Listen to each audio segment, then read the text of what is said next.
શું વધારે સાંભળવાથી, વધારે વાંચવાથી, વધારે બોલવાથી શું પરમાત્માની પ્રાપ્તિ થાય છે? તો ના. યમય વેશ વૃણતે તેન લભ્ય. પરમાત્માની પ્રાપ્તિ ક્યારે થાય? કે જ્યારે આત્માનો વર્ણ સ્વયં પરમાત્મા કરે, પ્રભુની કૃપા હોય તો જ પછી વર્ણ સંભવ છે. અને જે પ્રકારથી સત્સંગના માધ્યમથી શ્રી પ્રભુની કૃપાને પ્રાપ્ત કરવા માટે આપણે સૌ આતુરતાથી અહીંયા એકત્રિત થયા છે, એ પ્રભુની કૃપા જ છે. કૃપા વગર આપણે ઈચ્છા કરી શકીએ છીએ, પણ પૂર્ણ કરવું તો શ્રી પ્રભુની કૃપાથી જ સંભવ થાય છે. એ જ પ્રકારે જ્યારે ગાંધીનગરના આંગણે આપણે એકત્રિત થયા છે, એક મનમાં વિચાર આવ્યો કે હમણાં ચુનાવનો સમય ચાલી રહ્યો છે અને ચુનાવના સમયમાં દોડ ભાગ બધી પ્રચાર પ્રસારની ચાલી રહી છે. પણ જેમ ચુનાવ એટલે સિલેક્શન, જેમ આપણે કોઈનું સિલેક્શન કરીએ છીએ, જે આપણાને ગમતું હોય એનું સિલેક્શન આપણે કરીએ, એ જ પ્રકારથી જે પ્રભુને પ્રિય જીવ છે એ પ્રિય જીવનું સિલેક્શન શ્રી મહાપ્રભુજી કરે છે અને પછી પુષ્ટિ ભક્તિ માર્ગમાં જોડે છે. તો યમય વેશ વૃણતે તેન લભ્ય નાયમાત્મા પ્રવચનેન લભ્ય ન મેધયા ન બૌધાશ્રુતેન. તો જ્યારે પરમાત્મા ઈચ્છા કરે તો જ જીવનું વરણ સંભવ છે.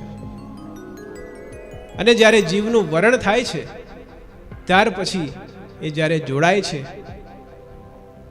તો શું છે? તો પહેલે जब जीव नया नया जुड़ता है मार्ग से तो पहले प्यास, पहला उत्साह છે, જિજ્ઞાસા છે કે સંપ્રદાયમાં શું છે, કેવી રીતના છે.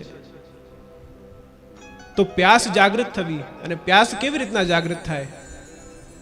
તો કોઈ વૈષ્ણવ ધર્મ પરંપરાથી જે આવતું હોય, કે ઘર પરિવારમાં વૈષ્ણવ પરંપરા ચાલતી આવી છે અને અમે પણ વૈષ્ણવ છે. એક માર્ગ એ છે કે ક્યાંક મંદિરમાં દર્શન કરવા ગયા અને આસક્તિ થઈ, પ્રભુ પ્રત્યે પ્રેરણા થઈ અને જોડાયા છે. ક્યાંક કંઈ વાંચન કર્યું અને પ્રેરણા થઈ જોડાયા છે. ક્યાંક કંઈ દૃશ્ય જોયા અને આપણે જોડાયા છે. અલગ અલગ પ્રકારથી. તો પહેલે પ્યાસ હૈ, ફિર પ્રયાસ હૈ. પછી કંઈક વસ્તુ ગમી તો પ્રયાસ કરી એને પ્રાપ્ત કરવાનો. પહેલે પ્યાસ ફિર પ્રયાસ હૈ. પછી માર્ગ શોધીએ છીએ અને પછી જ્યારે માર્ગમાં જોડાઈએ તો પછી प्रार्थना. प्यास प्रयास प्रार्थना, और प्रार्थना के बाद फिर प्राप्ति है. और जब प्राप्ति होती है उसके बाद प्रसन्नता है. જ્યારે પ્રભુ મળી જાય પછી આનંદ છે. તો પ્રસન્નતા, અને પ્રસન્નતા પછી પ્રસાદ છે. અને આપણા ત્યાં તો પ્રસાદ નહીં પણ પ્રસાદને પણ મહાપ્રસાદ કહેવાયું છે. જીવ માટે સૌથી મોટું પ્રસાદ શું? એક પ્રસાદ મહાપ્રસાદ છે અને એક પ્રસાદ અચીવમેન્ટ છે. અને અચીવમેન્ટ શું? તો સૌથી મોટી પ્રાપ્તિ એક વૈષ્ણવ માટે શું હોઈ શકે? કે એ પ્રભુને પ્રાપ્ત કરી શકે, પ્રભુની સેવા કરી શકે. એનાથી વધારે અચીવમેન્ટ, એનાથી વધારે પ્રસાદ મોટું એના જીવનમાં બીજું કંઈ ન હોઈ શકે. આપણા ત્યાં જ્યારે ઠાકોરજીને ભોગ ધરવા માટે સામગ્રી આવે છે તો એ આખા એક પ્રોસેસથી લઈને પસાર થાય છે. સૌથી પહેલા બજારથી, માર્કેટથી વસ્તુ આવે તો એને સીધું કહેવાય. પછી એ સીધું જ્યારે શુદ્ધ થાય, એને શુદ્ધ કરીએ, ખાસા કરીએ, એ શુદ્ધ થયા પછી એ સિદ્ધ થાય. એ સિદ્ધ થાય પછી એ સમર્પિત થાય. એ જ્યારે સમર્પિત થાય પછી એ ભોગ થાય. એ ભોગ થાય પછી એ ઠાકોરજી ભોગ આરોગે અને એના પછી એ પ્રસાદી થાય છે. અને જ્યારે એ પ્રસાદી જ્યારે જીવ સુધી આવે છે એ પછી મહાપ્રસાદ થઈ જાય છે. તો એક પ્રોસેસ છે. તો એ જ પ્રકારથી પહેલે પ્યાસ હૈ, ફિર પ્રયાસ હૈ, ફિર પ્રાર્થના હૈ, ફિર પ્રાપ્તિ હૈ, ફિર પ્રસન્નતા હૈ, और फिर પ્રસાદ હૈ. અને આ પ્રોસેસથી જ્યારે જીવ નીકળે છે ત્યારે કઈ કામના કરે છે કે પ્રભુની પ્રાપ્તિ જીવને થાય. પણ કેવી રીતે થાય? તો પ્રભુજી શું વિનંતી કરે? આપણે સૌ રોજ પ્રભુના દર્શન કરીએ છીએ, રોજ ક્યારેક મંદિરમાં જઈએ તો કંઈક ને કંઈક આપણા મનોરથ લઈને મનમાં જતા હોઈએ છીએ. ક્યાં તો વ્યવસાય રિલેટેડ હોય, કાં તો પારિવારિક હોય, કાં તો કંઈક ઈચ્છા હોય, માંગણી હોય, ક્યાં તો કંઈક પરિસ્થિતિ એવી હોય, ક્યાં તો સ્વાસ્થ્ય રિલેટેડ કંઈ પ્રોબ્લેમ્સ હોય, કંઈ ને કંઈ મનમાં આપણે પ્રાર્થના લઈને પ્રભુ પાસે જતા હોઈએ છીએ. પણ પ્રાર્થના લઈને નહીં, પણ પ્રેમ લઈને જ્યારે આપણે પ્રભુ સન્મુખ જઈશું તો પ્રભુ એ પ્રેમ આપણું સ્વીકાર કરી લે છે. અને પ્રભુને ખબર છે આપણા જીવનમાં શું ચાલે છે, શું નથી ચાલતું. વગર કહે એ પ્રભુ બધું જ પૂર્ણ કરી જ દેવાના છે. તો સૌથી પહેલા જ્યારે કંઈક માંગવાની ઈચ્છા હોય તો ગોપીજનો શું માંગે છે? પ્રભુથી ગોપીજનો માંગે છે કે યહ માંગું ગોપીજન વલ્લભ માનુષ જન્મ और हरि सेवा दीजे मोहि व्रज बसवो ही सुलभ यह માંગું ગોપીજન વલ્લભ. ગોપીજન પ્રભુને વિનંતી કરે છે કે એમ તો કહેવાય છે કે લૌકિક વસ્તુ માંગવી નહીં, પણ આમાં એક લૌકિક વસ્તુ માંગે છે કે યહ માંગું ગોપીજન વલ્લભ માનુષ જન્મ, કે મને મનુષ્ય જન્મ જોઈએ છે. એ લૌકિક વસ્તુ જોઈએ છે, પણ કેમ જોઈએ છે? તો પ્રભુ આપની જ સેવા માટે જોઈએ છે. માનુષ જન્મ और હરિ સેવા. પ્રભુ મને મુક્તિ મળી જશે તો મુક્તિ મળ્યા પછી મને ખબર નથી કે હું ક્યાં જવાનો છું, શું કરવાનો છું, આપની સેવા કરી શકીશ કે ન કરી શકું. પણ માનવ જન્મ મળશે અને એમાં પણ પ્રભુ વૈષ્ણવ રૂપે આપની સેવા કરી શકીશ, એનાથી ઉત્તમ મને બીજું કંઈ નથી જોઈતું. દીજે મોહી વ્રજ વસવો હિ સુલભ યહ માંગું ગોપીજન વલ્લભ. એક તરફ જીવ આ કહે છે, આ વિનંતી કરે છે પ્રભુ ચરણોમાં, અને એક તરફ જીવની દશા કેવી છે? તો વેદ કહે છે દુર્લભો માનુષો દેહો દેહી નામ ક્ષણ ભંગુર, કે એક તો મનુષ્ય દેહ પ્રાપ્ત થવું અતિ દુર્લભ છે. 84 લાખ યોનિઓમાંથી કયું જન્મ મળે જીવને, એ જન્મ પ્રાપ્ત કરવું અને એમાં પણ મનુષ્ય જન્મ પ્રાપ્ત કરવું અતિ દુર્લભ છે. તો દુર્લભો માનુષો દેહો દેહી નામ ક્ષણ ભંગુર. અને મનુષ્ય દેહ મળી પણ જાય તો ક્ષણ ભંગુર છે, ક્યારે આ સમાપ્ત થઈ જાય એ કંઈ કહી ન શકાય. તો આવી પરિસ્થિતિમાં શ્રી મહાપ્રભુજી જે પરિસ્થિતિમાં જીવ છે, જે સમયમાં જીવ છે, જ્યાં પણ છે, જે પરિવારમાં રહે છે, જે સમાજમાં રહે છે, જે દેશમાં રહે છે, જે સમય રહે છે, જે કાલમાં રહે છે, તો એ કાલમાં રહીને એને પ્રભુની પ્રાપ્તિ કયા પ્રકારથી થઈ શકે? એટલા માટે જ કહેવામાં આવ્યું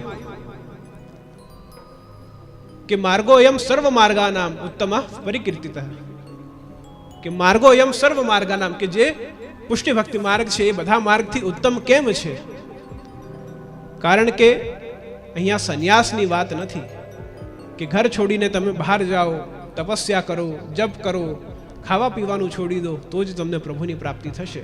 એ માર્ગ શ્રી મહાપ્રભુજીએ નથી બતાવ્યો.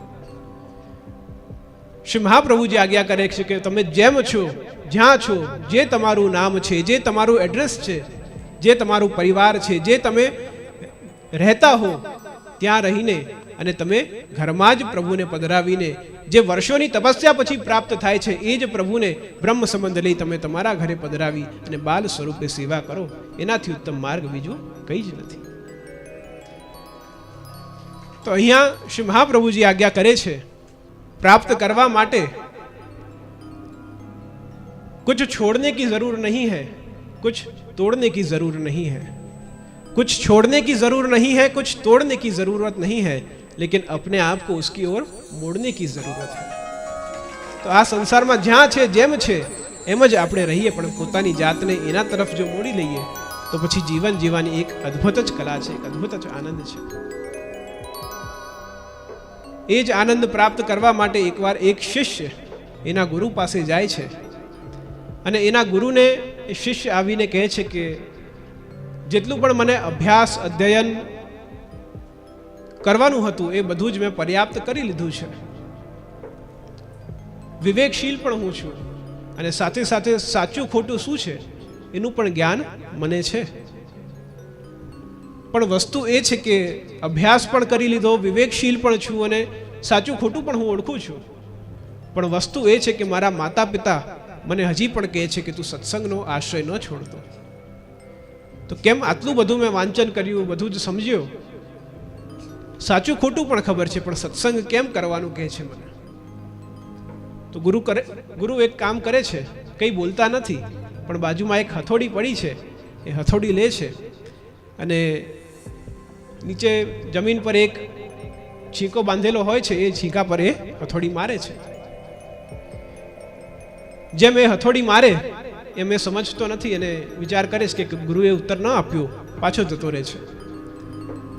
બીજા દિવસે પાછું આવે છે, ગુરુને આ જ પ્રશ્ન પૂછે છે. ગુરુ ફરીવાર હથોડી લઈ અને છીંકા પર મારે છે. હથોડી મારે છે, ખૂંટી પર હથોડી મારી ફરીવાર વિચાર કરે છે કે ગુરુનું કદાચ આજે પણ મૌન છે, ગુરુ ઉત્તર નથી આપતા, ચાલો કંઈ નહીં, કાલે આવીશ. ત્રીજા દિવસે ફરીવાર ગુરુ પાસે આવે છે, આ જ પ્રશ્ન પૂછે છે. ગુરુ ફરીવાર હથોડી લઈ અને ખૂંટી પર મારે છે. અને જેમ મારે, હવે એની પેશન્સ તૂટી જાય છે શિષ્યની, કે ગુરુ 3 દિવસ સુધી હું આવું છું અને આપને પ્રશ્ન પૂછું છું કે સત્સંગ બહુ કર્યું, વાંચન બહુ કર્યું, વિવેકશીલ પણ છું, પણ હજી કેમ મારા માતા પિતા સત્સંગનો આશ્રય લેવાનું કહે છે મને. ત્યારે ગુરુ કહે છે કે જેમ આ ખૂંટી પર હું રોજ પ્રહાર કરું છું, એ પ્રહાર હું એની પકડ મજબૂત કરવા માટે કરું છું, કે જ્યારે કોઈ પણ પશુ પક્ષી આ ખૂંટીથી બંધાય ત્યારે એના ખેંચવાથી આ ખૂંટી નીકળી ન જાય, એના માટે રોજ આના પર હું પ્રહાર કરું છું. એ જ રીતે રોજ જ્યારે સત્સંગનો પ્રહાર આપણા હૃદય પર થશે ત્યારે પ્રભુની પ્રાપ્તિ, પ્રભુની પ્રેમ, પ્રભુની પ્રસન્નતા ક્યારે પણ આપણાથી દૂર નહીં જાય. એટલે સત્સંગનો આશ્રય લેવો નિત્યતમ જરૂરી છે. એ જ સત્સંગનો આશ્રય જ્યારે આપણે લઈએ છીએ, આપણે જો જોઈએ તો પૂર્ણ પુરુષોત્તમ સ્વરૂપે ક્યારે પણ સેવા નથી થઈ. કાં તો બાલ સ્વરૂપ કૃષ્ણની સેવા થઈ છે, અથવા તો પછી વૃંદાવન વિહારી કૃષ્ણ, યુવાન કૃષ્ણની સેવા થઈ છે, અથવા તો પછી મથુરાધીશ શ્રી કૃષ્ણની સેવા થઈ છે, અથવા તો દ્વારકાધીશ શ્રી કૃષ્ણની સેવા થઈ. પણ ક્યારે પણ પૂર્ણ પુરુષોત્તમ શ્રી કૃષ્ણની સેવા, કારણ કે જીવ સંભવતઃ પૂર્ણ પુરુષોત્તમની સેવા ક્યારે પણ કરી ન શકે. એટલે કાં તો બાલ ભાવથી, કાં તો કિશોર ભાવથી, અલગ અલગ ભાવથી જીવ સેવા કરે છે. અને એ સેવામાં જેમ આપણે વાંચન કરીએ તો સેવાનો પ્રારંભ, પ્રભુની પ્રસન્નતાનો, પ્રાપ્તિનો પ્રારંભ ક્યારથી થાય? તો જ્યારે જીવ બ્રહ્મ સંબંધ લે ત્યારે એની પ્રારંભિક અવસ્થા છે. પણ જ્યારે જેમ કહેવાય કે કોના કૃષ્ણ, તો કહેવાય સુદામાના કૃષ્ણ. કોના કૃષ્ણ? તો સૂરદાસના કૃષ્ણ. કોના કૃષ્ણ? તો મીરાબાઈના કૃષ્ણ. કોના કૃષ્ણ? તો દયારામના કૃષ્ણ. કોના કૃષ્ણ? તો અર્જુનના કૃષ્ણ. કોના કૃષ્ણ? તો રાધાના કૃષ્ણ. પણ જ્યારે કૃષ્ણ કોણ? તો કૃષ્ણ મારા કૃષ્ણ. એ જ્યારે મારા કૃષ્ણ થશે, બીજાના કૃષ્ણ તો આપણે સમજી શકીશું, વાંચી શકીશું, અનુભવ કરી શકીશું, પણ જ્યાર સુધી મારા કૃષ્ણ નહીં થાય ત્યાર સુધી એ કૃષ્ણને મળવા કઠિન છે. તો જ્યાર સુધી એ મારા કૃષ્ણ નહીં થાય ત્યાર સુધી આ ભક્તિની યાત્રા અધૂરી છે.